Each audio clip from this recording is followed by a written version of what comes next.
السلام علیکم، میں ہوں بطول راجپوت اور آپ دیکھ رہے ہیں ریڈ زون فائلز اور میرے ساتھ فہد حسین صاحب موجود ہیں اور ہمارے پروگرام سے کچھ دیر پہلی فہد خبر آئی ہے کہ چاند نظر آ گیا، تو بہت مبارک ہو آپ کو بھی بہت بہت مبارک ہو اور تمام پاکستانیوں کو بلکہ تمام مسلمانوں کو رمضان المبارک جو ہے وہ بہت بہت مبارک ہو۔ یہ برکتوں کا مہینہ ہے، شروعات ہے اور ہماری خوش قسمتی ہے کہ بالکل ہمارے پروگرام سے پہلے ہی چاند نظر آیا اور بڑے واضح طور پر نظر آیا ہے۔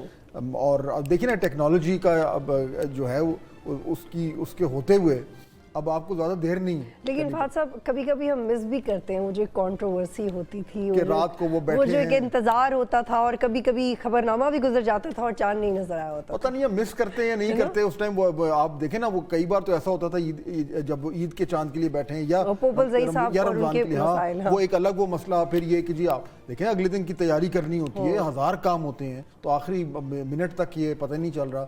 حالانکہ اب بھی یہ ہے کہ ظاہر بات ہے انہوں نے اناؤنس کیا کہ آج تو بالکل واضح طور پر نظر آ گیا، اور شاید ہم نے ہی سب سے پہلے تو یہ ایک نیوز کے کیمروں نے جو ہے وہ پکڑا اور چاند نظر آیا اور بڑے واضح طور پر نظر آیا اور سب طرف سے آ گیا، تو اب باقاعدہ طور پر اناؤنسمنٹ ہو گئی ہے۔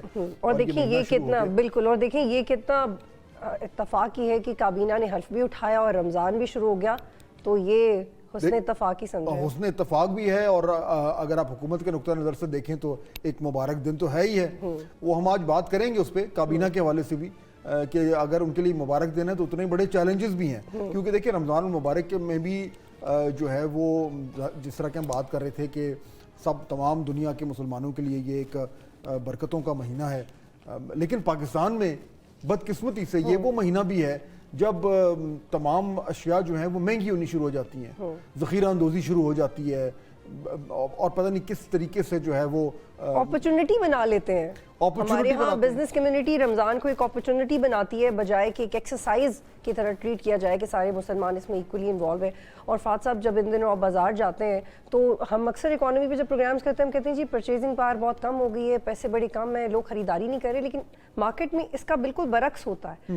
تو مجھے لگتا ہے کہ جو ہمارا ایٹیٹیوڈ ہے قوم کی حیثیت سے وہ بھی بڑا غیر ذمہ دارانہ ہے، ہم لوگ خود یہ ماحول پرووائڈ کر دیتے ہیں بزنس کمیونٹی کے کہ ہم پہ بوجھ ڈالا جائے۔ اب دیکھیں نا اس میں خریداری کا جہاں تک تعلق ہے، اب رمضان المبارک میں خاص طور کے پکوان جو ہیں وہ بنتے ہیں، خاص طور طریقے کا سحری پہ ایک الگ جو ہے وہ ہمارا ایک مینیو ہوتا ہے، افطاری پہ الگ ہوتا ہے، تو وہ جو رش پڑتا ہے وہ تو ایک نیچرل سی بات ہے۔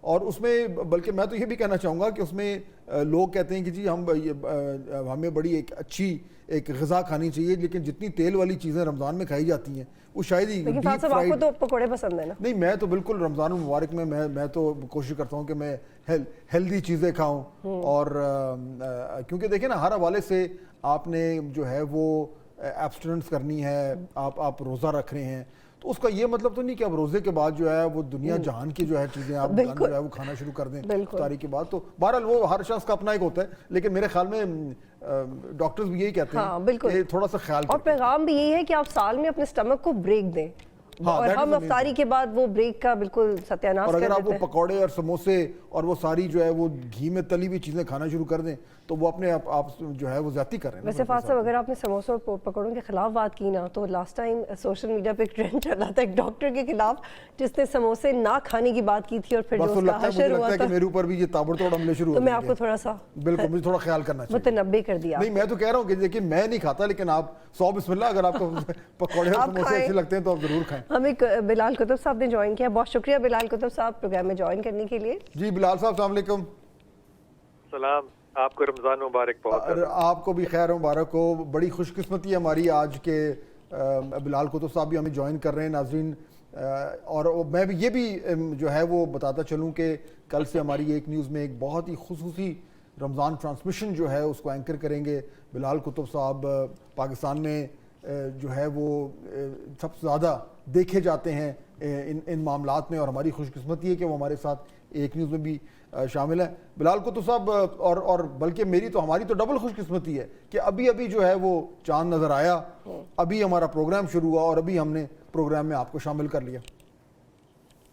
واہ، دیکھیے اسے کہتے ہیں مقدر، اللہ نے نا لمحوں کو جوڑا ہوتا ہے، جہاں جو لمحہ آپس میں آ کے ملنا ہوتا ہے خدا تعالیٰ کی برکت سے اور اس کے فیصلے سے وہ جڑتا ہے۔ یہ جو آپ نے ذکر کیا کہ رمضان ٹرانسمیشن بڑی امپورٹنٹ ہے، اور اس میں ایک خصوصی بات فہد میں آپ سے عرض کروں جو کہ بڑی ہمت اور حوصلے کی بات ہے وہ یہ کہ رمضان ٹرانسمیشن کو میڈیا نے بہت زیادہ کمرشلائز کر دیا ہوا تھا، اور ہمیں اس بات کا اللہ نے موقع دیا، اور اس دفعہ بھی ہمارے دیکھنے والے اور سننے والے جو ہے وہ اس کو دیکھیں گے کہ ہم اس کو سالڈ ریلیجس پروگرام بنا کر پیش کریں گے. اور ہم نے جب یہ تجربہ کیا اور انشاءاللہ اس دفعہ بھی ایک کے ساتھ کریں گے. آپ غور فرمائیے گا کہ لوگ مذہب کو سننا چاہتے ہیں لیکن پازیٹیو مذہب کو سننا چاہتے ہیں. لوگ کانٹرڈکشن یا کانفلکٹ کی باتوں میں نہیں جانا چاہتے جو کہ ہم لے کر جاتے ہیں عمومی طور پہ.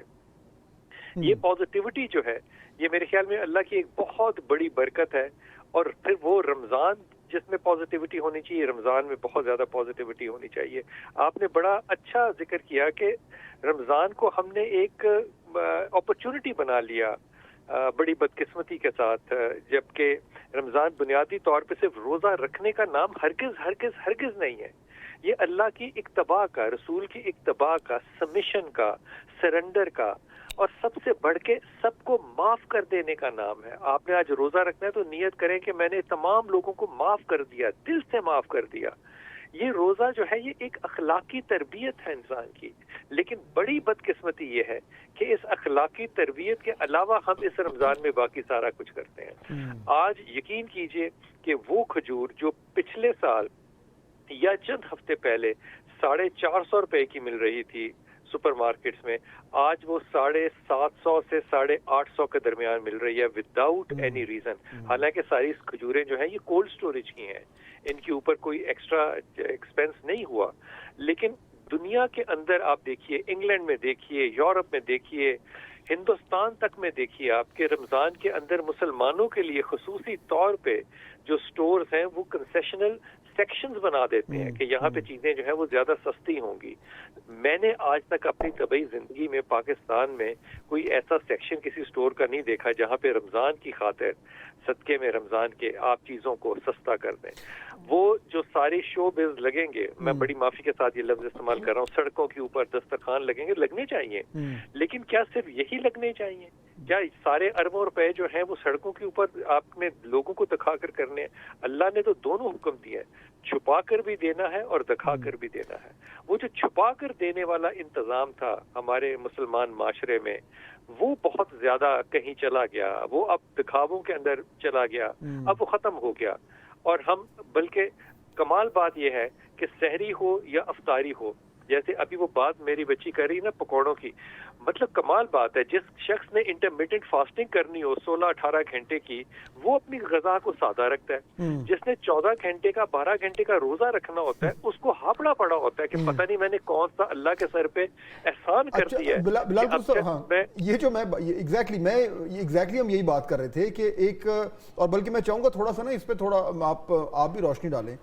ایک تو آبویسلی اس کی ریلیجس ایک کانوٹیشن ہے جو بھی رمضان المبارک کی ہے اور وہ ہم سب اچھی طرح اس میں جانتے ہیں، لیکن ایک پاکستان میں اس کی ایک کلچرل کانوٹیشن بھی ہے جس میں آپ یہ بات کر رہے ہیں کہ بس یہ ایک ہماری روایت سی بن گئی ہے کہ رمضان میں تو جی چیزیں مہنگی ہونی ہیں اور ہر شخص کو جو ہے وہ ایکسپیکٹ کرتا ہے کہ جی ایسے ہی ہوگا. ہم سب تمام لوگ ہر سال جو ہے اس پہ جو ہے وہ رنجش کا اظہار کرتے ہیں اور یعنی کہ اپنا رونا دھونا بھی کرتے ہیں، لیکن ہوتا وہی ہے.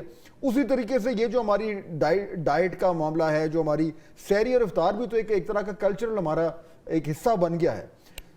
اس کو یعنی جو اچھی چیز ہے اس کو تو برقرار رکھنا چاہیے، لیکن جو نہیں ہے آج دیکھیں نا، آج کی شام ہے، آج سارے پاکستان میں ہر گھر میں اس وقت پہلے روزے کی تیاری ہو رہی ہوگی، لیکن وہ تیاری کیا ہو رہی ہوگی؟ کتنا اس میں ہیلدی چیز ہوگی، کتنی ان ہیلدی ہوگی؟ دیکھیے یہ بڑی پڑھی لکھی بات ہے جو آپ نے کر دی. اب یہ پڑھی لکھی بات کیسے سمجھ میں آئے گی؟ میں آپ کو اس کو آسان کر کے بات کرتا ہوں. دیکھیے مذہب بنیادی طور پہ آپ کا نظریہ ہے نا، آپ کی ایک آئیڈیالوجی ہے، آپ نے اس کے اندر سرنڈر کرنا ہے، سبمٹ کرنا ہے. جو کلچر ہے یہ اس سبمیشن کا بائی پروڈکٹ ہونا چاہیے، یہ اس کا نتیجہ عکس ہونا چاہیے. نتیجہ جو عکس ہوا ہے وہ بلیک مارکیٹ ہوا ہے، نتیجہ جو عکس ہوا ہے وہ جھوٹ ہوا ہے، نتیجہ جو عکس ہوا ہے وہ یہ ہوا کہ ایم عالم روڈ پہ آپ کو 15 دن کی بکنگ نہیں ملتی افطاری یا سحری کے لیے. سحری بھی انسان نے ہوٹلوں اور بازاروں میں شروع کر دی، افطاری بھی بازاروں میں شروع کر دی. اب اللہ کے رسول کی جو حدیث تھی، جو نظریہ تھا، وہ یہ کہتا ہے کہ بازار شیطان کا گھر ہے. اب جب رمضان کی رحمتیں اور برکتیں آپ نے شیطان کے گھر میں بیٹھ کے حاصل کرنی شروع کر دی تو پھر سٹوروں کے اوپر جو کلچر اور بائی پروڈکٹ ڈیولپ ہوگا وہ تو وہی ہوگا. حصہ تو یہ ہونا چاہیے تھا کہ کچن کے اندر وہ جو ایک ہمارے گھر کی خاتون یا جو بھی بزرگ وہ سب کو بٹھا کر کھانا کھلاتی تھی, وہ سادگی ہوتی تھی. ایک سالن ہوتا تھا, ایک روٹی ہوتی تھی, اور اگر کھجور ساتھ ہو جائے تو کیا ہی بات ہے. ورنہ ہم نے تو اپنی زندگی میں لوگوں کو نمک سے روزہ کھولتے ہوئے دیکھا ہے. جی کوتب صاحب, میں صرف آپ کو یہاں پہ روکوں گی. جی میں آپ کو روکوں گی. میں چاہوں گی کہ آپ اس کی بھی وضاحت کریں کہ اس میں تو بہت رول ہے میڈیا کا بھی, اور وہ لوگ جو ڈوئل رول بھی کرتے ہیں میڈیا پہ, کچھ اور جابز کرتے ہیں, پھر اسلامک اسکالر کے طور پہ اپیئر ہوتے ہیں. You are not one of them clearly, لیکن مجھے لگتا ہے کہ میڈیا کا اس میں بہت زیادہ رول ہے کہ اس کلچرل کلیئرٹی کے لیے جو ٹیلی ایونجلسٹ اپیئر ہوتے ہیں ہماری ٹیلی ویژن اسکرینز پہ, وہ ان پیغامات کو بہت آسان طرح سے لوگوں تک پہنچا سکتے ہیں. یہ بہت کریٹیکل ہے, پلیز اس پہ بھی بات کیجیے گا, because basically this is our duty. یہ آپ نے جو بات کی یہ جتنی سینسٹیو ہے اتنی ڈینجرس بھی ہے, کیونکہ مجھے جتنا تجربہ ہے علماء کرام کے ساتھ, تھوڑی سی بات اگر ممبر کے خلاف زبان سے نادانستن بھی ادا ہو جائے تو وہ باقاعدہ ناراض ہو جاتے ہیں کہ آپ نے کیوں ایسی بات کی ہے. ہمارے ہاں جو ڈبیٹ تھا, جو ڈسکشن تھی, جو تنقید تھی, تنقید برائے تنقید نہیں, تنقید برائے تعمیر جو تھی, اس کا بھی جو لہجہ ہے وہ بالکل ہی اب میں کیا کہوں ختم ہوتا چلا جا رہا ہے. جہاں تک میڈیا نے رول ادا کیا, دیکھیے میں اس بات سے اگری کرتا ہوں کہ میڈیا ایک امپورٹنٹ امپیکٹ ہے, لیکن کیا ممبر کی ناکامی اور میڈیا کی کامیابی ہو گئی ہے کہ اب میڈیا جو ہے وہ امپیکٹ ریلیجس دینے لگ گیا ہے اور ممبر جو ہے وہ اپنا امپیکٹ لوز کر گیا؟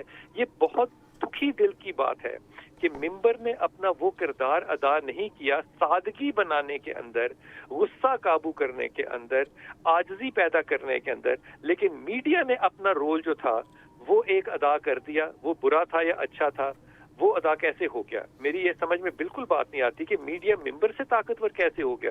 ممبر کو تو ایک سال میں 52 کلاسز جو ہیں وہ مفت ملتی ہیں, اور اس سے بڑا موٹیویشنل سپیکر کوئی ہوتا ہی نہیں ہے جو ممبر پہ بیٹھا جمعے کا خطبہ دے رہا ہوتا ہے. کیا وہ 52 کے 52 ڈیز جو ہیں وہ ضائع ہو گئے, وہ امپیکٹ نہیں کیا جا سکا؟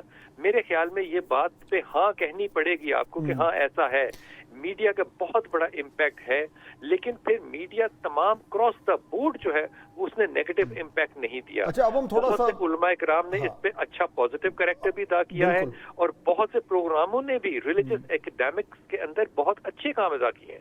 اچھا ابھی بلال صاحب ہمارے ساتھ ہی رہے گا, کیونکہ آپ ابھی ذکر کر رہے تھے کہ میڈیا کا رول, اور ساتھ کچھ ہم رمضان کا جو کلچر ہے اس کی بات کر رہے تھے. تو اس وقت ظاہر بات ہے جب پہلا روزہ اناؤنس ہوتا ہے, چاند نظر آتا ہے, تو پھر بطول بازاروں میں بھی رش ہو جاتا ہے. جی بالکل, اور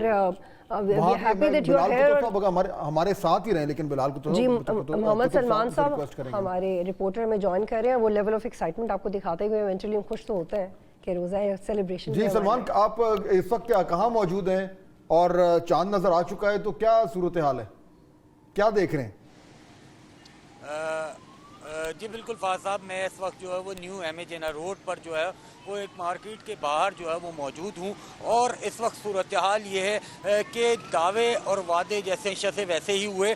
یہاں پر جو ہے وہ نہ ہی جو ہے پھل فروٹ اور سبزی کے نرخوں پر کوئی کنٹرول کا پایا جا سکا ہے اب تک تمام تر دعووں کے باوجود, نہ ہی ٹریفک پر کسی قسم کا کنٹرول ہوا. سب کو پتہ تھا کہ آج اگر چاند نظر آتا ہے تو فوراً جو ہے وہ لوگ تراویح کی تلاش میں جو ہے وہ اپنے گھروں کا رخ کریں گے کہ جلد سے جلد پہنچیں تو ٹریفک کا دباؤ ہوگا, کیونکہ دفاتر کی چھٹی 5 سے 6 بجے کے درمیان ہوتی ہے اور لوگ ویسے ہی نکلے. تو ہم نے یہ دیکھا کہ جو انتظامات ہونے چاہیے تھے, جس طرح سے روڈوں کو صاف اور کلیئر کرنا چاہیے تھا, ٹریفک پولیس موجود ہونی چاہیے تھی, وہ نہیں ہے, اور لوگوں کو اس کی وجہ سے خاص طور پر جو ہے وہ شدید مشکلات کا سامنا ہے. دوسری بات ہم یہ کرتے ہیں کہ یہ جو اشیاء ہے جو رمضان میں جس کا استعمال بڑھ جاتا ہے, جیسے بیسن ہے, پھل فروٹ ہیں, سبزیاں ہیں, ان